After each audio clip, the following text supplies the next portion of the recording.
नमस्कार, मैं कमलेश कबीर आपका एक बार फिर स्वागत करता हूं इस नए एपिसोड में। आज के इस एपिसोड में हम बात करने वाले हैं दिल्ली के विधानसभा चुनाव परिणाम की। लगभग आधा समय जो है वो गुजर चुका है, जिसकी हम लगातार जो है वो बात करते हैं कि 12 से 1 बजे के बीच-बीच में तस्वीरें साफ होना शुरू हो जाती हैं। अब ऐसी स्थिति में जब हम रुझानों की बात करते हैं, तो भारतीय जनता पार्टी इस वक्त 45 से ऊपर सीटों पर ट्रेंड कर रही है और मुकाबले आम आदमी पार्टी 25 सीटों के आसपास ट्रेंड कर रही है। तो ऐसी स्थिति में अब बहुत ज्यादा उलटफेर होने की संभावनाएं कम है। हम 5 से 7 सीटें जो है वो उनके ऊपर नीचे उलटफेर देख सकते हैं। तो एक जिसकी हम बात कर रहे थे कि भारतीय जनता पार्टी मिनिमम जो है वो 43 से 45 सीटों से शुरू करने वाली है। ये मेरा जो है वो एक आकलन था एग्जिट पोल के बाद में, और वो हाईएस्ट जो है वो 50 तक जा सकती है। अब ये देखना बाकी रहेगा कि शाम तक होते होते कितनी सीटें जो है वो जीत में तब्दील होती है। लेकिन इस बीच एक बड़ी जो खबर आ रही है, सुबह से अगर आप देखोगे तो अरविंद केजरीवाल की खुद की सीट जो है वो फंसी हुई नजर आती है। हालांकि मार्जिन जो है वो इस वक्त कम है, लेकिन फिर भी फंसी हुई नजर आती है। तो अब तक के ट्रेंड में जो आश्चर्यजनक देखने को मिला वो था मुस्तफाबाद सीट, जहां पर लगभग 60% आबादी मुस्लिम आबादी है। और इस बार मुसलमानों ने जो है वो खुलकर वोट किया है भारतीय जनता पार्टी को। और भारतीय जनता पार्टी की अगर आप लीड देखोगे तो लगभग 35,000 के आसपास इस वक्त तक, जब मैं ये वीडियो बना रहा हूं, लगभग टाइम जो है वो 12:15 बज रहे हैं। तो ऐसी स्थिति में 35,000 की लीड जो है वो सबसे बड़ी लीड है दिल्ली विधानसभा चुनाव में। तो ये थोड़ा सा जो है वो आश्चर्यजनक जरूर कर रहा है। लेकिन मैं कल ही बोल रहा था आपको, जिस तरीके से मौलाना साजिद रशीदी, उनका एक स्टेटमेंट आया था कि मैंने भारतीय जनता पार्टी को वोट किया है। और ये क्यों किया है, इसके लिए मैंने एक बेस्ट एग्जांपल दिया था कुंदरकी का, कि आखिर कुंदरकी में मुसलमानों ने भारतीय जनता पार्टी को वोट क्यों दिया। और आज आपने देखा होगा मिल्कीपुर से भी भारतीय जनता पार्टी की जीत हुई है।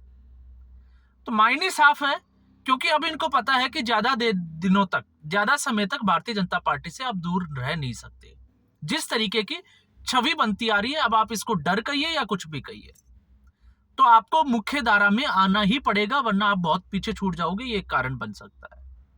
लेकिन इसी बीच अभी खबर यह भी आ रही है कि प्रवेश वर्मा के समर्थक जो है वो मुख्यमंत्री पद को मांग को लेकर जो है वो जश्न भी मना रहे हैं और रैली भी निकाल रहे हैं और लगातार वो डिमांड कर रहे हैं। तो बड़ा सवाल जो है वो यही खड़ा होता है कि भारतीय जनता पार्टी ने अपने 27 साल का जो सूखा था उसको खत्म कर लिया। और जिस तरीके से मैं फिर कहूंगा कि यहां पे धूर्तता और नीचता की जो राजनीति थी उसका भी अंत होने की शुरुआत हो चुकी है। और जब मैं ये दो वर्ड इस्तेमाल करता हूं तो ये दोनों ही शब्द जो है वो अरविंद केजरीवाल के लिए जो है वो इस्तेमाल करते हैं, क्योंकि अरविंद केजरीवाल आए तो थे राजनीति को साफ करने के लिए, जिस तरीके से यमुना नदी को साफ करने की बात की थी, लेकिन उसको ज्यादा प्रदूषित किया। और उस प्रदूषण का कारण अगर आप देखोगे तो सिर्फ और सिर्फ अरविंद केजरीवाल के आसपास आकर रुक जाता है। तो अरविंद केजरीवाल ने तमाम तरह के हथकंडे अपनाए, लोगों की भावनाओं को ठेस पहुंचाया, लोगों के इमोशंस का फायदा उठाया, और फिर धीरे धीरे जो है वो एक्सपोज होते चले गए। और ये सिलसिला चला 2011 के अन्ना हजारे के आंदोलन से। जिस तरीके से अन्ना हजारे का इस्तेमाल किया और फिर एक पैसा अपना खुद नहीं लगाया, और उसके बाद में अपने ही लोगों का जो पैसा था उसका इस्तेमाल किया और उन्हीं लोगों को साइड करते रहे अपनी महत्वाकांक्षा के लिए। जो अरविंद केजरीवाल को टक्कर देने की स्थिति में आया उसको आम आदमी पार्टी से बाहर का रास्ता दिखा दिया। और अब बारी थी 2025 की और दिल्ली के हालातों की।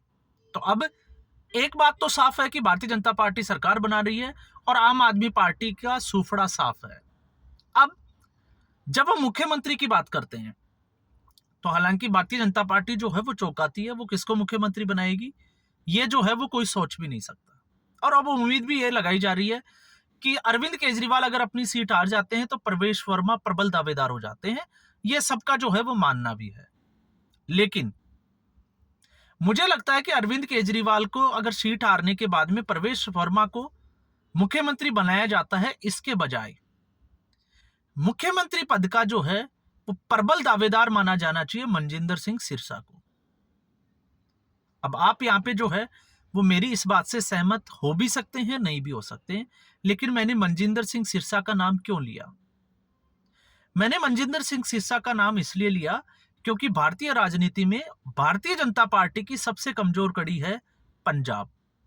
पंजाब में भारतीय जनता पार्टी अब तक बहुत ज्यादा कुछ कर नहीं पाई है।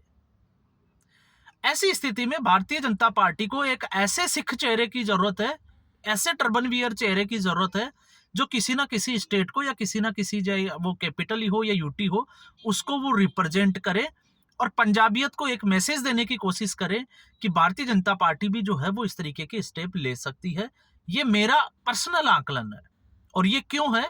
ये इसलिए है क्योंकि अरविंद केजरीवाल, पूरी संभावना है कि इस चुनाव परिणाम के बाद में पंजाब में शिफ्ट हो जाएं। थोड़ा सा हास्यास्पद जरूर लगता है, लेकिन पूरी संभावना है कि अरविंद केजरीवाल अपने बोरे बिस्तर लेके पंजाब पहुंच जाए। अब अरविंद केजरीवाल की नजर जो है वो पंजाब पे रहेगी और अरविंद केजरीवाल भगवंत मान को कमजोर करने की पुरजोर कोशिश करेंगे ताकि उसकी जगह खुद सत्ता में बैठ जाए। अब दिल्ली का रास्ता जो है वो हमेशा के लिए अरविंद केजरीवाल के लिए बंद हो चुका है। आने वाले समय में भी आप देखोगे अगले 5 साल बाद में भी स्थिति ठीक इसी तरीके की अरविंद केजरीवाल की दिल्ली में रहने वाली है। तो फिर अरविंद केजरीवाल की स्थिति कहीं भी ठीक नहीं है पंजाब को छोड़ के। और पंजाब में इस वक्त मुख्यमंत्री है भगवंत मान, और भगवंत मान के ऊपर इससे पहले ही आपको पता होगा अरविंद केजरीवाल जब जेल से बाहर आए तो उन्होंने मुख्यमंत्री भगवंत मान के ऊपर जो है वो पहले ही नजर रखने के लिए बिठा दिया था विभव कुमार को। और विभव कुमार इस वक्त अरविंद केजरीवाल का सबसे विश्वास पात्र व्यक्ति है। इसके अलावा अरविंद केजरीवाल किसी के ऊपर भरोसा नहीं जताते हैं। तो चीजें जो है वो साफ साफ नजर आती है। और इसका दूसरा एंगल भी है कि अरविंद केजरीवाल ऐसी स्थिति में, क्योंकि अब उनका राजनीतिक कैरियर दिल्ली में तो ऑलमोस्ट खत्म हो गया, तो पंजाब बचता है और पंजाब में वो है अगला मुख्यमंत्री बनने के लिए पुरजोर कोशिश कर सकते हैं। तो यहां पर खतरा जो है वो आम आदमी पार्टी में अरविंद केजरीवाल से भगवंत मान को होने वाला है। और इसीलिए मैंने कहा था कि अगर भारतीय जनता पार्टी को अगले चुनाव में पंजाब में अपने आप को स्टेब्लिश करने के लिए, खड़ा करने के लिए दिल्ली में जो है वो मनजिंदर सिंह सिरसा को मुख्यमंत्री बनाना चाहिए। और जो गारंटियां दी है अरविंद केजरीवाल की फ्रीबीज की रेवड़ी को काउंटर करने के लिए, उनको पूरा करते हुए पंजाब की जनता को यह मैसेज देना है कि भारतीय जनता पार्टी सिख चेहरे को आगे रखकर जो है वो इस तरीके के काम भी कर सकती है। और ये एक जो है वो अपने आप में मॉडल साबित हो सकता है पंजाब के लिए। तो पंजाब में भारतीय जनता पार्टी उसके बाद कुछ अच्छा कर सकती है अगर इसके प्रभाव से, मैं फिर कह रहा हूं, जिस तरीके से कांग्रेस पार्टी को कमजोर करके आम आदमी पार्टी ने दिल्ली जीती और उसके बाद में पंजाब जीता, ठीक इसी रणनीति पे अब भारतीय जनता पार्टी को भी काम करना चाहिए। आम आदमी पार्टी से पहले दिल्ली खींचा और अब दिल्ली खींचने के बाद में पंजाब किस तरीके से खींचा जाए, इसके लिए सबसे बेस्ट, या मैं कहूंगा कि मनजिंदर सिंह सिरसा से अच्छा मुख्यमंत्री भारतीय जनता पार्टी के पास इस वक्त नहीं है। सिखों का एक बड़ा चेहरा, और वो मैसेज दे सकता है, रिप्रेजेंट कर सकता है।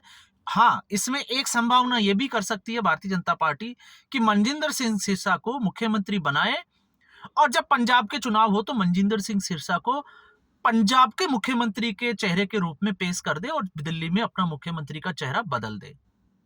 और इससे जो है वो पंजाब की राजनीति में भारतीय जनता पार्टी अपनी जड़ें मजबूत कर सकती है, क्योंकि नॉर्थ इंडिया पे आप देखोगे तकरीबन जो स्टेट है उनमें भारतीय जनता पार्टी ने अपना किला फतेह किया भी है और मजबूती के साथ खड़ी भी है। लेकिन पंजाब में अभी तक वैसा नहीं कर पाई जिसकी उम्मीद भारतीय जनता पार्टी के लोग या भारतीय जनता पार्टी के कार्यकर्ता हाईकमान से करते हैं। और इसकी बड़ी वजह यह भी है क्योंकि उधार की राजनीति से पंजाब में भारतीय जनता पार्टी राजनीति करती आई है, उसके पास खुद के अपने चेहरे नहीं है। तो ऐसी स्थिति में ये एक जो है वो, चाहे आप तरविंदर सिंह मारवा हो, अरविंदर सिंह लवली हो, चाहे वो भले ही दिल्ली का चुनाव में अरविंदर सिंह लवली पीछे चल रहे हो, लेकिन भारतीय जनता पार्टी पंजाब की जनता को यह मैसेज देने में कामयाब हो सकती है अगर इस रणनीति पे चलती है। इसलिए मुझे लगा कि इसके ऊपर जो है वो बात जरूर करनी चाहिए और आने वाले 2-4 दिनों में अब तकरीबन जो है वो चर्चा का विषय यही रहेगा, क्योंकि आज जब चुनाव परिणाम है तो आज चुनाव परिणाम में तस्वीर साफ हो जाएगी। उसके बाद में लोग बात करते हुए नजर आएंगे, सारे राजनीतिक विश्लेषक हो या पार्टियां हो, अपने हार और जीत के कारणों की उनकी समीक्षा होगी और उसके बाद में जाएगा कि दिल्ली में अब मुख्यमंत्री कौन। तो मुख्यमंत्री कौन, तो ऐसी स्थिति में जब चर्चा रहेगी तो फिर मुझे लगता है कि शायद मनजिंदर सिंह सिरसा का नाम भी जो है वो इसमें उछले। और अगर ऐसा होता है तो मेरे ख्याल से जो मैं सोच पा रहा हूं, हालांकि हो सकता है मेरा आकलन गलत भी हो, लेकिन यह भारतीय जनता पार्टी के लिए एक बेस्ट ऑप्शन साबित हो सकता है। तो आज के एपिसोड में बस इतना ही। उम्मीद करूंगा ये एपिसोड आपको पसंद आया होगा। वीडियो को लाइक करें, शेयर करें, चैनल जरूर सब्सक्राइब करें। धन्यवाद।